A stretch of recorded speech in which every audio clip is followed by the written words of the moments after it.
эмпати чадвар гэж ярьдаг. Хүнийг ойлгодог, хайрладаг, өрөвддөг, хүний дээр сэтгэлийн шаналл зовлонг өөрийн юм шигээр мэдэрдэг тэр мэдрэмжүүд харьцангуй сул эсвэл нарциссист бие хүний эмгэгтэй үед л огт байдаггүй. Энэгээрээ одоо тэр энгийн занд хүрэх байна уу? Эсвэл бие хүний эмгэгтэй бүр одоо онш тавигдах хүн байна уу гэдг нь тодорхой болдог. Одоо жишээлбэл нэг юм жишээ байна л да. Нарциссист бие хүний хэв шинжтэй.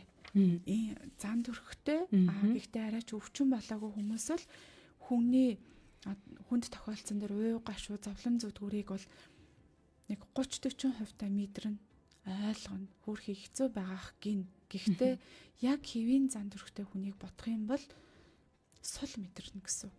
Нарциссист бие хүний эмгэгтэй хүн байх юм бол тэр хүнийг ойлгодог, өрөвддөг, хүний сэтгэлийг мэдэрдэг тэр мэдрэмж нь ер нь бараг л байхгүй адилхан байна гэсэн үг.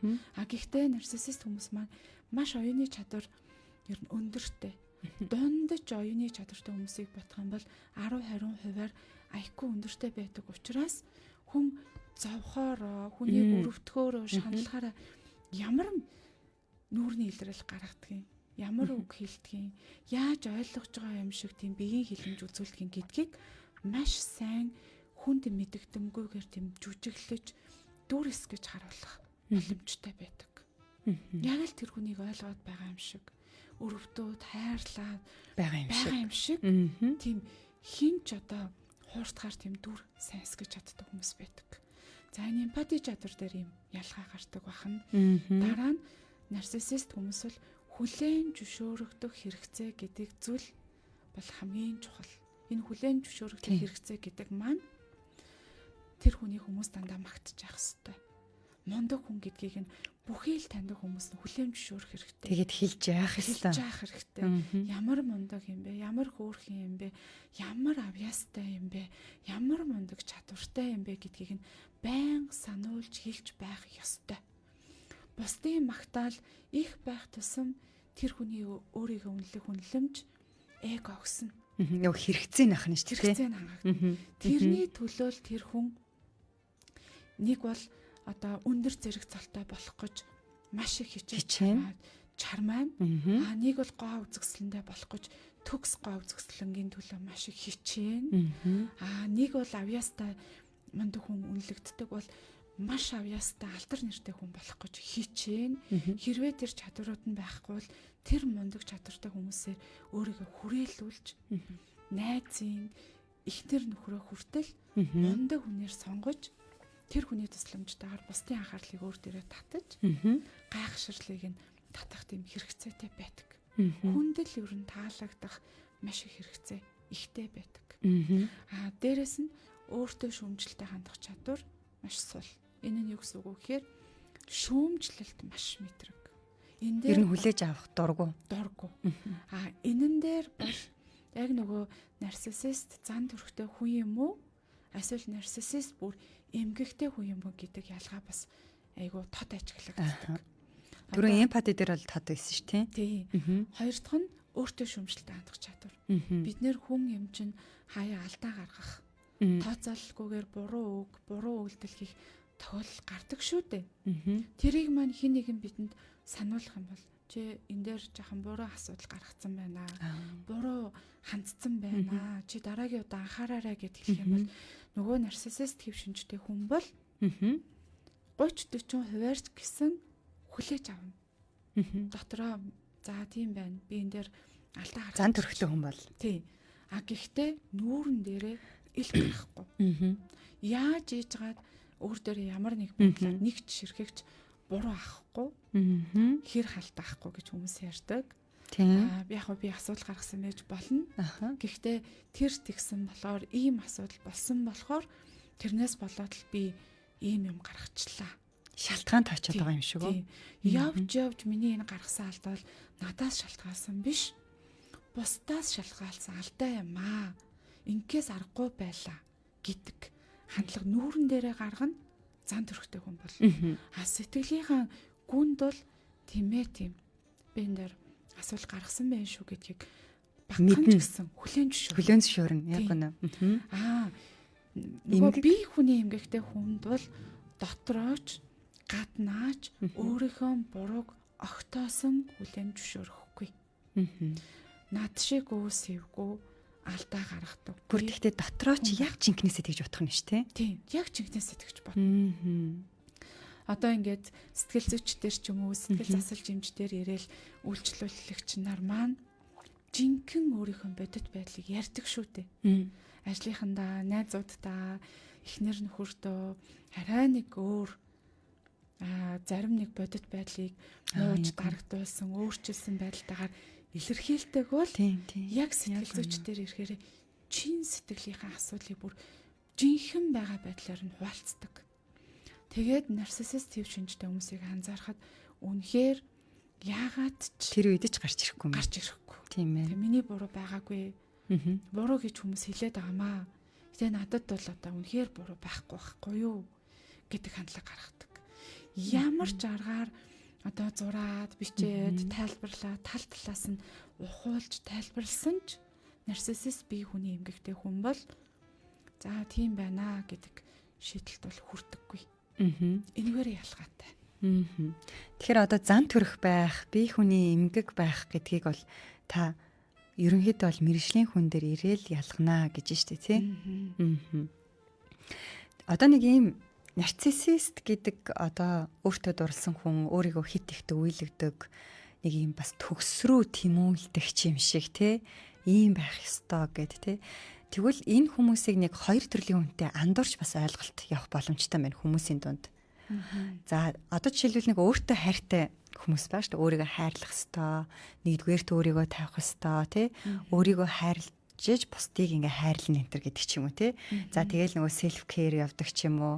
Өөртөө анхаарал хандуулах, өөрийгөө хайрлах гэдэг зүйлийг ярьдаг байх.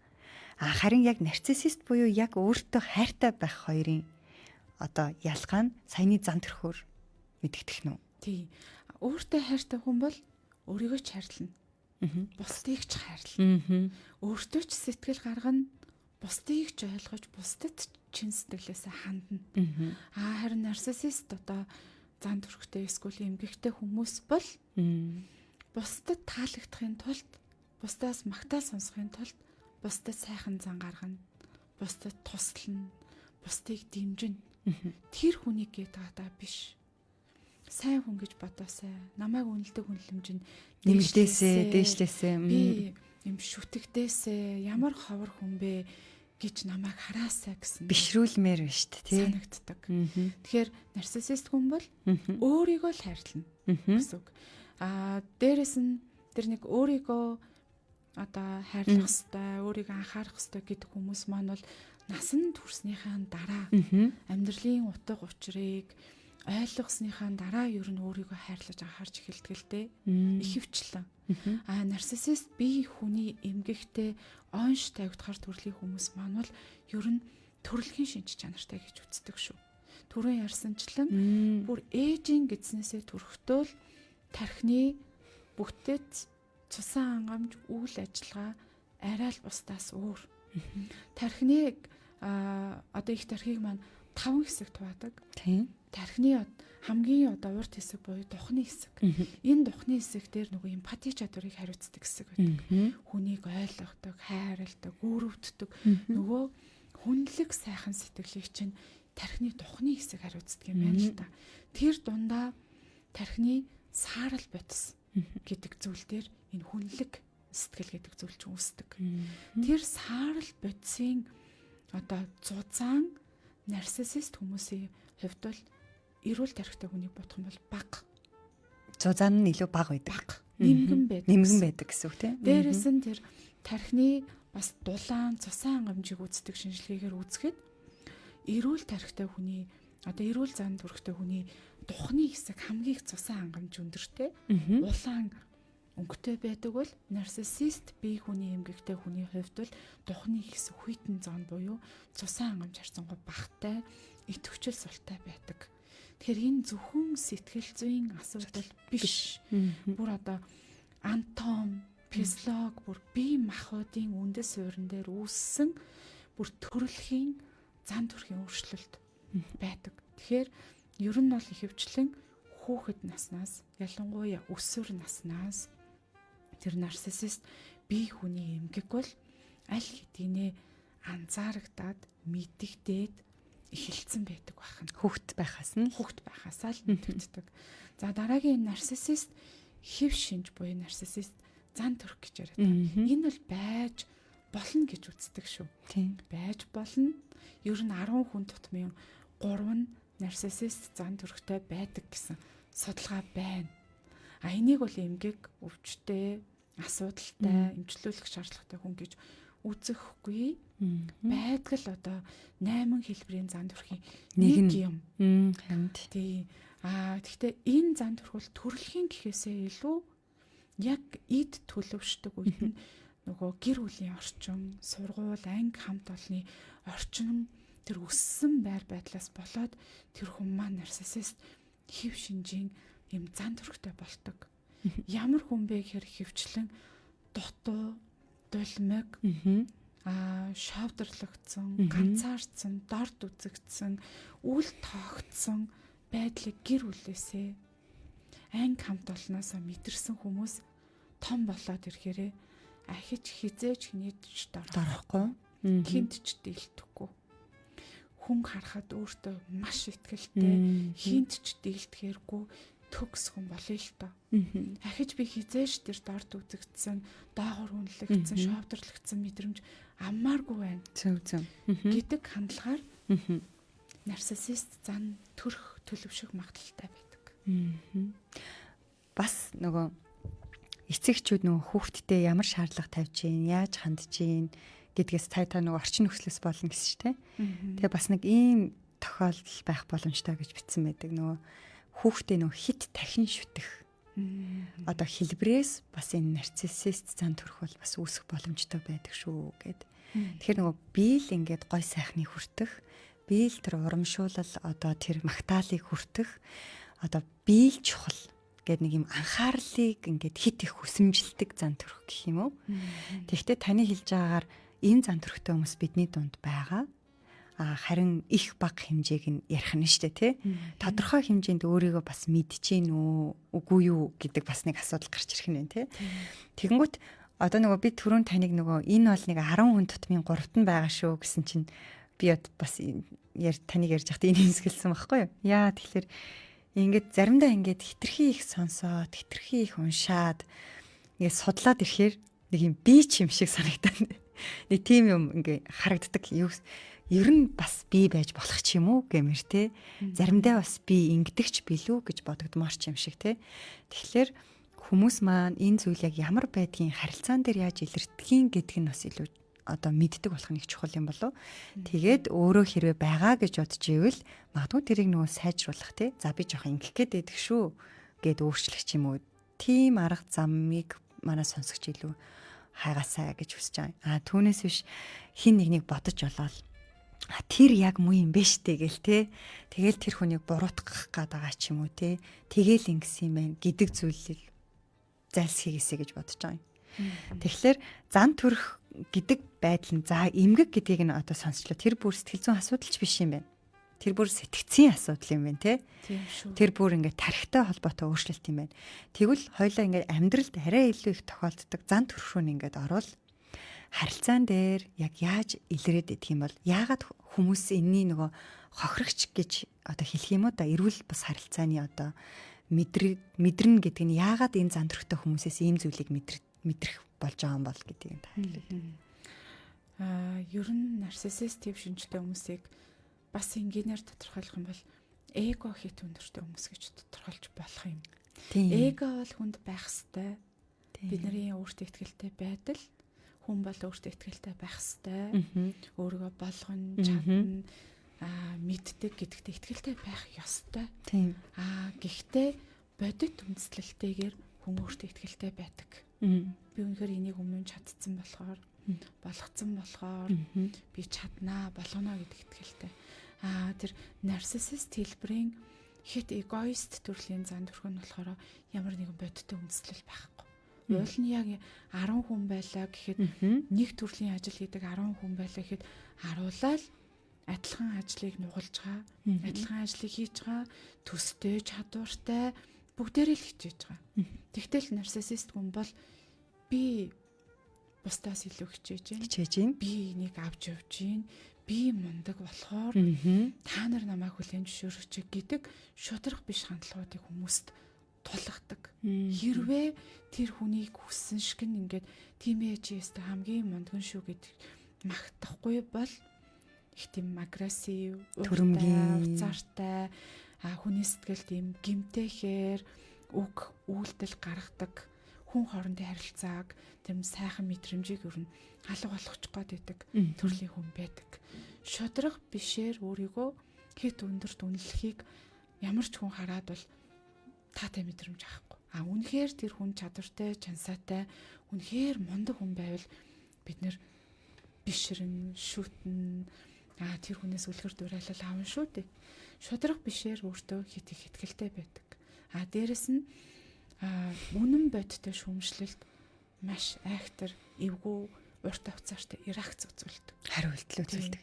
Хизээж өөрийнхөө буруу хүлээн зөвшөөрдөг. Өөрийнхөө буруу хүлээн зөвшөөрдөггүй хүн өөрчлөгдөх боломжгүй шүү дээ. Тэр нь хамгийн хүмүүст гайхширлын төрүүлдэг, аргыг бартдаг. Дээрэс нь нөгөө манипуляц хийх, газлайтинг хийх гэл эдгээр үгнүүд маш их хэлэгддэг шүү дээ. Манипуляц гэдэг бол байн хамт юм. Тий. Байн хэлэгддэг. Эдгээр нөгөө хүний тархийг угаадаг, өөрийнхөө үзэл бодолд эргэлцэхэд хүргэдэг, ятгаж, итгэж, үнэмшүүлж, бодол санааг нь өөртөө ашигтай байдлаар хөрвүүлэхтэй маш тийм уран чадвартай хүмүүс байдаг. Нэрэж миний буруу хийсэн юм уу? Нэрэж хүрхийн амтан зайлвал хилмигдсэн юм уу гэсэн мэдрэмж төрүүлээд байдаг. Тэгэхээр хэн ч өөрийнхөө бодол санаа хүнээр удирдуулад, хянуулаад, өөрөө өөртөө эргэлцсэн байдалд хүрээд ахыг хүсдэггүй. Тэгэхээр нарциссист хүмүүсийн энэ байдал хүмүүсийг их тагуутуулдаг. Дээрэс нь хит хянах, контролдох сонирхолтой. Яагаад тийм бэ? Яагаад ингэж өөрийгөө дүүлэгдэг юм бэ? Ингээд бусдаас ингээд урамшуулал, бишрүүлэх, хүндлэл мэдрэх, өөрийг нь үнэхээр гайхалтай сайн гэдгийг нь хэлүүлэх хэрэгцээ байдаг юм байж. Гэхдээ энэ нь яагаад бусдыг нэг хит ингээд контролдох, хянах байдалтай ингээд холбогдож орж ирж байгаа юм бол? Яг нарциссист зан төрхтэй хүний гаднаас харахад бол маш эрчтэй, хүчтэй, мундаг, лаг харагдана. Юунд ч дийлдэхэргүй, үнэхээр супер харагдана. Маш өөртөө итгэлтэй. Ямар өөртөө итгэлтэй юм бэ гэмээр харагдана. Гэхдээ яг ухаад үзэх юм бол нарциссист хэв шинжтэй хүний сэтгэлийн гүнд дотор нь дутуу мэдрэмж маш их байдаг. Өөрийгөө яг жинхнээсээ өөртөө итгэлтэй юм шиг дүртэй боловч өөртөө итгэлгүй. Өөрийгөө байнга шүүмжилдэг, голдог, өөлдөг, хангалтгүй байна, сайн биш байна гэдэг мэдрэмж дотор нь дандаа байдаг. Өөрийгөө өөртөө итгэлгүй хүн байдаг бахан л тэ. Тэр бусдын шүүмжлэл өөртөө итгэлгүй доор байгаа зүйлийг нь юмыг нь ил гаргачих гад байна. Яг сэтгэлийнхэн тэр эмзэг цэгийг нь очиж хатгаад байна. Тэгэхээр шүүмжлэлийг хүлээгээд авах юм бол тэр хүний энэ олон жил бүтээсэн мундаг өөртөө итгэлтэй дүр нуран унах учраас нурж унгамааргүй байна шүү дээ. Тэр айгүй өөртөө итгэлгүй сул дорой мэдрэмжийг хаммааргүй байгаа учраас шүүмжлэлд маш мэдрэг. Үгүй миний буруу биш. Чиний буруу, чи буруу ботсон, бусдаас болсон гэж хамгаалах механизм тэгж их ажиллана. Дээрэс нь айцтай. Бусдад хаягдахаас, гологдохоос, тоогдохгүй байхаас, хүлээн зөвшөөрөхдөггүй байхаас, үнэлэгдэхгүй байхаас айх юм байна. Тэр бол хамгийн том айцсан. Тийм болохоор л ингээл өөрийгөө бусдад баталж харуулах гэдэг байхгүй. Би энийг хийчлээ, би энийг болгочлоо, би л болохоор чадлаа шүү, болголоо шүү гэж ахин дахин давтаж хэлж мэдрүүлнэ. Тэр хүмүүс тэрийг тоохгүй байчгүй дээ, шавдарлжгүй дээ гэдэг айцаасаа болоод л тэр бусдад өөрийгөө баталж харуулах сонирхолтой байдаг. Их дотор айцтай, их өөртөө итгэлгүй, дотроо их бодол санаа мэдрэмжийн хувьд маш их зөрчилдөөн бодлоонтай тийм хүн байдаг. Тэрнээс нь үүдэлтэйгээр нөгөө бусдыг хянах гэсэн ирмэлзлэл бас гарч ирж байгаа юм. Тэгж байгаа. Ер нь бол одоо юм тодорхой. Манай эхнэр, манай нөхөр, манай ажлынхан яг юу хийж гин? Энэ нь ямар үр дүнд хүрэх үү? Ямар нэгэн өөрт нь хор хохирол учруулахаар юм хийж яах вэ? Даалд янз бүрийн асуудал хийж яах вэ? Айцтай л хүн бүх юм тодорхой. Өөрийгөө аюулгүй хамгаалагдсан гэдэг мэдрэмж авахыг хүсэн шүү дээ. Тэгэхээр тэр хянах гад байдаг нь айцын мэдрэмжэл багасгах гад байгаа. Одоо жишээлх юм бол нөгөө яагаад ийм эрүүл харилцааны хохирогч, эрүүл бус харилцааны хохирогч юм уу тэр эрсдлийг мэдэрдэг вэ гэхлээр тэгэхээр тэр хүмүүс бол баргийн бол ямар нэгэн зүйл дээр уучлалтгүй байхгүй юм байна. Тийм ээ? Яагаад гэвэл уучлалтгүй байх юм бол сул талтай болох гэдэг шүү дээ, тий? Уучлалтгүй нь гэдэг чинь өөрсдийг нь сул дараа байлгах гэдэг байгаа учраас бараг бол уучлалтгүй байхгүй юм байна. Барагтаа бол хүний мэдрэмжийг хүлээн зөвшөөрөхгүй юм байна, тий? Тэгэд нэг ийм одоо яг энэ нөгөө нарциссист байдлын тухай ярьжсэн чинь нэг хүн нэг ийм мэдрэмжээ хэлжсэн. Би тийм хүнийг ер нь бол одоо нөгөө ойрхон харилцдаг байсан. Хүний бол тийм одоо энэ зан төрхтэй гэж боддог гинэ. Тэгээд тэр хүн тийм хүнтэй эхлээд танилцах үеэр гоё байдаг. Юу нь гоё гэдэг гэхээр ямар мундаг юм бэ? Ямар лаг хүн бэ? Өстой нөгөө хаана ямар байх ёстойгоо мэддэг юм байна. Хинтээ яаж харцгаа мэддэг юм байна. Тэгэл нөгөө ирч хүчтэй, өөртөө ихтэй, өстой юмыг ингээл амжуулсан, хичээл зүтгэлтэй тий ингээд нэрэл ингээл анхаарахад юм бишрмэрч юм шиг тий. Тийм байдаг гинэ. Тэгэхдээ тэр хүмүүстэй дотносох тусам тэр хүний хажууд би өөрийгөө одоо ямар муу юм бэ гэдгээ мэдэрдэг. Гэдэг нэг юм сэтгэл явж байгаа юм. Ер нь бол хажууд байгаа хүнээ чи хангалтгүй шүү гэдэг. Чи алдаатай шүү, өөтэй. Чи сайн биш гэдэг мэдрэмж авах нь тэр хүнд өгөх нь тэр хүнд тийм мэдрэмж мэдрүүлээ тэр хүний мэдэрж байгааг харах нь ер нь нарциссист хүнд бол таатай. Тийм ээ. Тэр өөртөө баталж өгч байгаа байхгүй. Тэр би илүү байгаа биз? Энэ хүн надаас энэ талаараа дор байгаа биз? Гэдгийг өөртөө баталж өгөх гээд байгаа. Тэр тийм мэдрэмж төрүүлэх нь нэг талаараа таатай. Зовж байгаа, шаналж байгаа, өөрийгөө голж байгаа, өөрийгөө буруутгаж байгаа мэдрэмж хажуудлын маань хүн мэдэрч байгаа нь намайг улам илүү мундаг лаг гэж өөртөө мэдрүүлнэ. Ийм зорилготой байдаг. Гэхдээ ухах юм бол нарциссист хүмүүс маань яг сэтгэлийнхэн гүнд бол нэг талаараа нэлээд өрөвдмөр мэдрэмж төрүүлэх хүмүүс байдаг. Гэхдээ энэ нөгөө нарциссист гэдэг үг өөрөө хүчтэй үг байгаа байхгүй тий? Нарциссист гэдэг үг чинь нэг юм яг нэг юм бамбай дуулга бариад зогсож чадхаар хүн юм шиг тий? Ийм захирангуйч хүн юм шиг, дээрэнгуйч хүн юм шиг. Тэгснэ энэ үгийн цаа нэг юм өөртөө итгэлж яваа юм шиг. Тэгснэ бас хуурамч байдалж байгаа юм шиг тий. Тэгвэл нөгөө та түрүү эмгэг гэд ярьсан шүү дээ. Эмгэг байгаа хүнд сэтгэлийн гүнд нь нөгөө юм зөрчил нь байгаа юу? Одоо нөгөө айдас нь өөртөө итгэлгүй байдал нь өөрийн үнэлэмж даагуур байдал нь байж байгаа лу эмгэгтэй хүнд нь байгаа. Гэхдээ эмгэгтэй хүний хувьд бол бас ялгаатай. Хүний чинь дотор ер нь датал нь хоёр одоо хүн байдаг гэж ярьдаг шүү дээ. Нэг нь бол яг жинхэнэ би тий. Уйлдаг, имзэглүүлдэг, гомддаг, ядарвал бас ядарч тийм ээ. Нөгөөх нь насан турсны дараа ажил мэргэжил их сургуульд байх үе, ажил дээр гарах үе, мэргэжлийн онцлогоор нэг юм ажлын байран дээр өөрийгөө авч явдаг хүн гэдэг юм хоёр янз байгаа. Ер нь байхыг ч энэ нийгэм биднээс шаарддаг шүү дээ.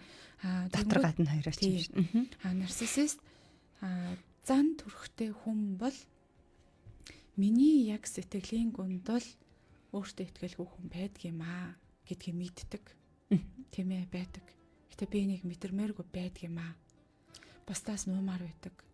Өөрөөсөө ч нуумаар байдаг. Гэтэ байдаг. Тэр хүнтэйгээ нүрт тулмааргүй байдаг гэдэг шиг үү? Тийм дургу. Яагаад тэгэхээр тэр төгс байх юм хүчтэй мундаг супер байх хүсэл нийцгээргүй хүн байгаад байгаа байхгүй юу? Эсвэл дараа имзэг хит одоо мэдрэмтгий ч юм уу дургу тэгмүү тэрийгэ байдаг гэдгийг мэддэг мөрлөө таарцсан. Нарциссист бие хүний эмгэгтэй хүн бол ерөөсөө тэр өөрийнхөө бүтээсэн төгс дүрэндээ 100% итгэцэн явж идэг.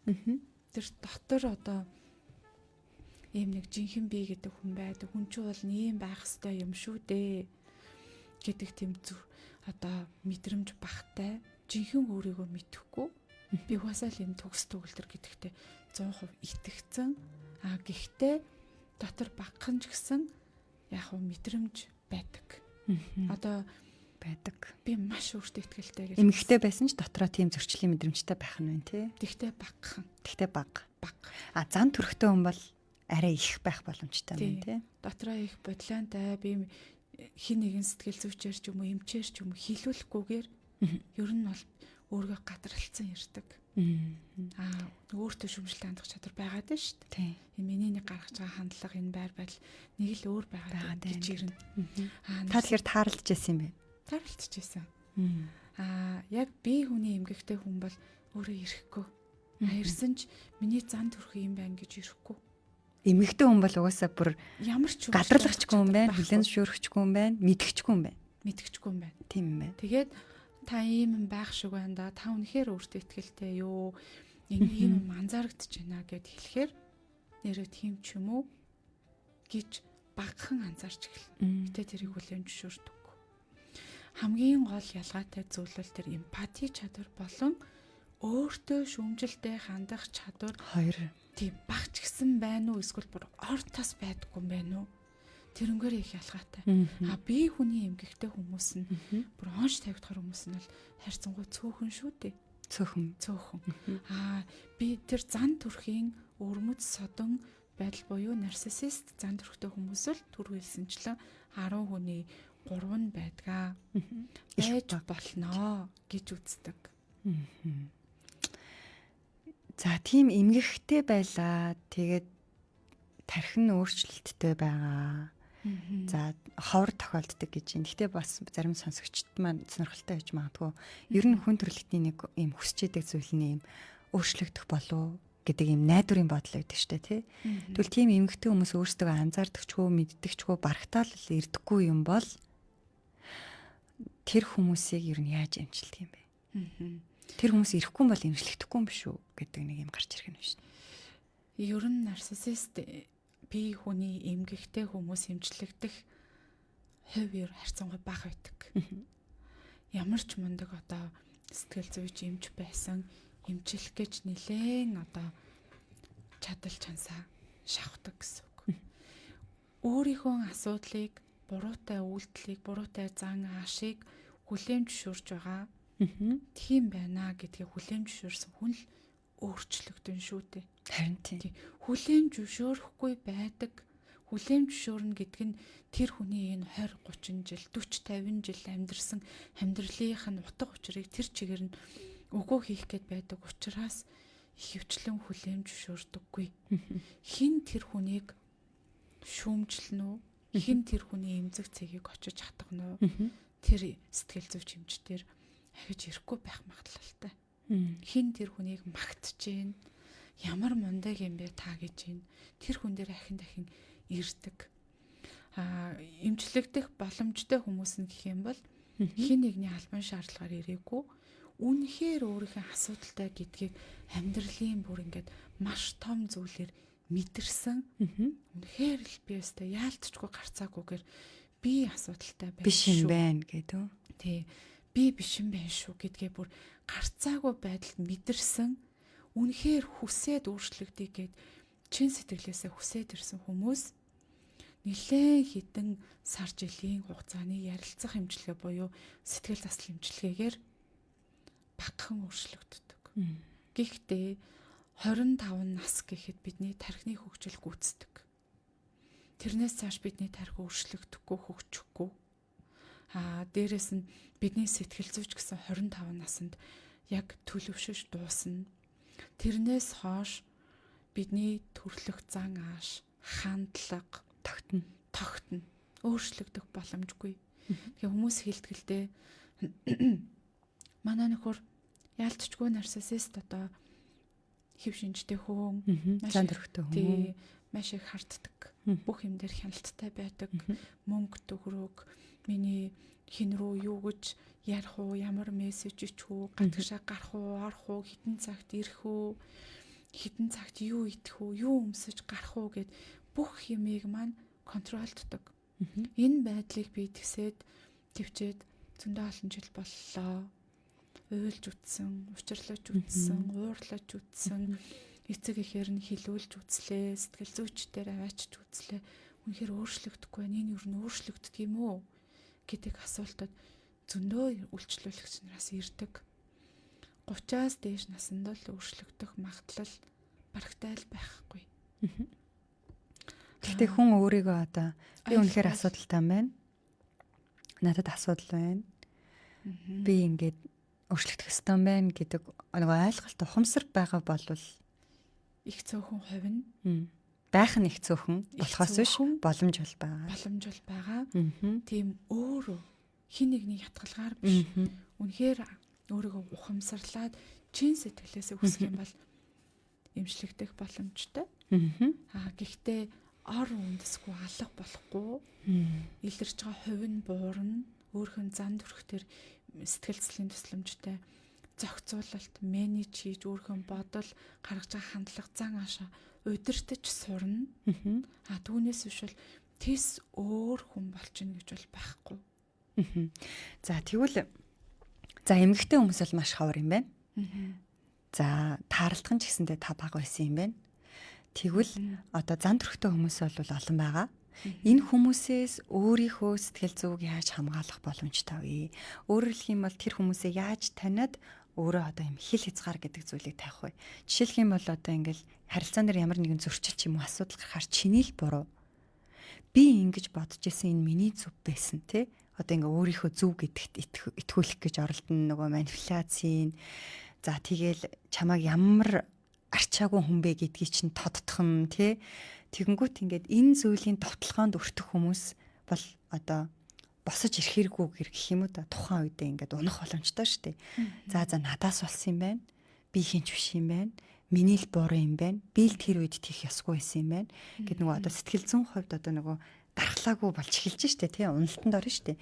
Тэр энэ хамгаалтыг энэ хүмүүсээс яаж хийх боломжтой вэ? Нэгдүгээрт бол нарциссист одоо зан төрхтэй хүний яг ямар онцлогтой хүн бэ гэдэг талаар мэдээлэлтэй, мэдлэгтэй байх хэрэгтэй юм байна.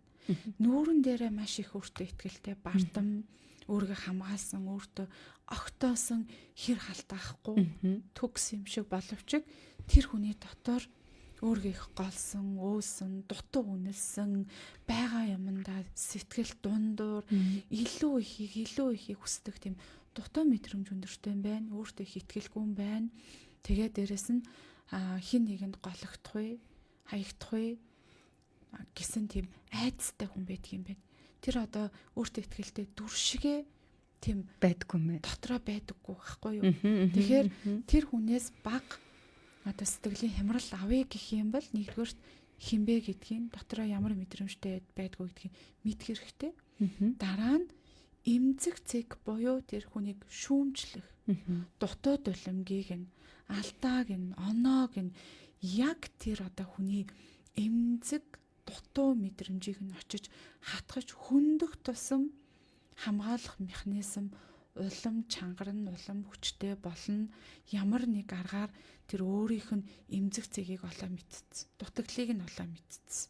Энэ дотроо тэр хүнийг бай болгож сонгодог байхгүй юу? Тэр байг унан унтал, тэр байг бууж өгтөл ямар бол ямар аргаар дайралтанд оруулна гэсэн үг.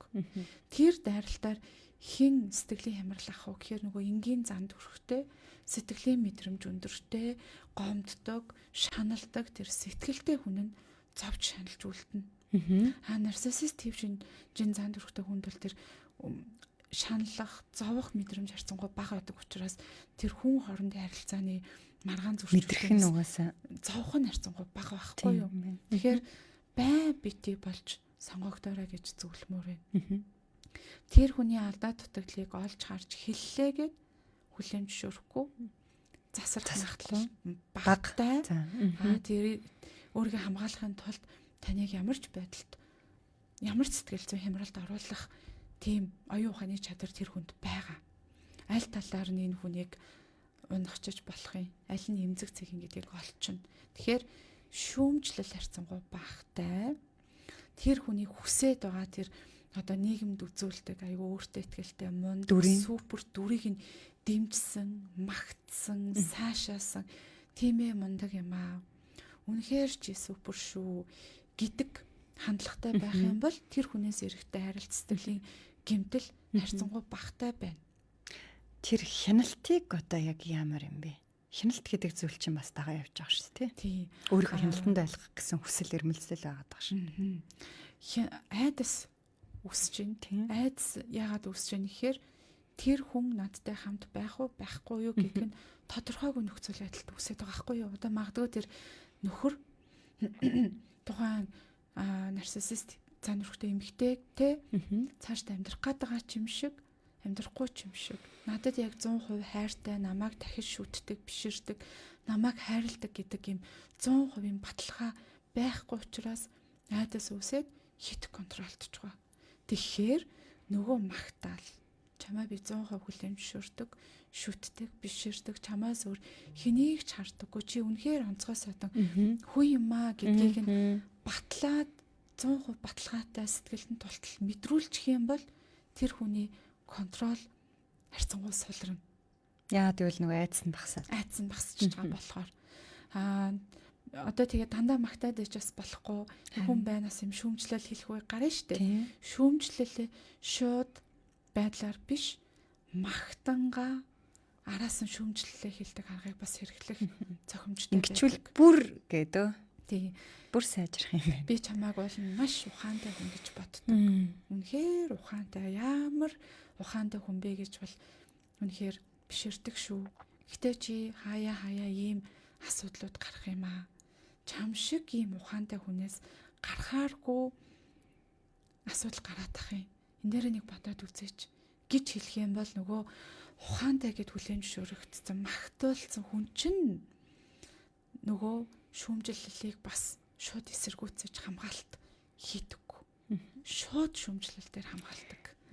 За хэрвээ нарциссист хэв шинжтэй хүнээс одоо холдох боломж байгаа бол ер нь аль болохоор харилцааг хамгийн бага түвшинд харилцагтаа хүндэтгэлтэй хүлээмжшүүлсэн бага өртгөн чухал. Харьцан гэхдээ харилцааг хамгийн байж болох хамгийн бага түвшинд болж өгөх юм бол ер нь шүүмжлэлээ бага байлгах нь дээр болж байгаа. Одоо нэгэнд ингээ гэр бүл болцсон. Гэр бүлийн нэгэн бүр сашгүй гишүүн болцсон байгаа үед бол одоо харилцааг бага түвшинд байлгах боломж бас төдийлөн байхгүй шүү. Харин тийм. Тэгэхээр магтах нь шүүмжлэлээ бол магтангаа шүүмжлэх нь тэр хүний хүсээд бүтээсэн тэр дүрийг нь дэмжиж өгөх нь ингэх юм бол тэндээс ирэх сэтгэлийн гэмтэл харьцангуй багтай байх нэ. За нэвтрүүлэг өндөрлөх цаг болсон байна. Надад бас өргөжлүүлэн ярилцах асуулт байгаа хэдий ч бид мэдээж нэвтрүүлгийн цагтаа учраас энэ төрөд өндөрлж байна. Тэгээ дараагийн удаа бас нөгөө psychopath гэдэг юм уу тий? Ер нь нөгөө сүүлийн үед нийгмийг цочроогаад байгаа гэмт хэргийн эрхтнүүдийн сэтгэл зүй гэх юм уу? Тэр хүмүүсийн цаана бас ямар бие хүний онцлог байна гэдгийг бас өргөжлүүлж ярих хүсэл байгаа. Яагаад гэвэл бид нар тэдгээр хүмүүсийн ер нь хамгийн ихэнд бид нар тэр хүнийг таньна гэдэг нь айгүй чухал байгаа байхгүй тий? Таньжээж өөрийнхөө сэтгэл зүг яаж хаана хил хязгаар тавих вэ? Яаж хамгаалах вэ гэдэг рүү очих учраас хамгийн чухал нь таны сэтгцэн эрүүл мэнд, сэтгэл зүй чухал гэдгийг онцлоод өнөөдрийнхөө нэвтрүүлгийг өндөрлөе. Тантай хамт 1-р эфирээс найруулагч Баясаа, хөтлөгч сэтгэл зүйч Гэрлээ байлаа. Харин бидэнтэй хамт ярилцсан Better Mind найргуудл сэтгэл заслын эмнэлгийн сэтгэл заслчимч Мандах эмчүүн байлаа. Танд маш их баярлалаа. Баярлалаа. Өргөжлүүлэн гэрүүлийн радио 102.5 та мэдээлэл болон онцгой нэвтрүүлгүүдтэй та хамт байгаараа түр баяртай.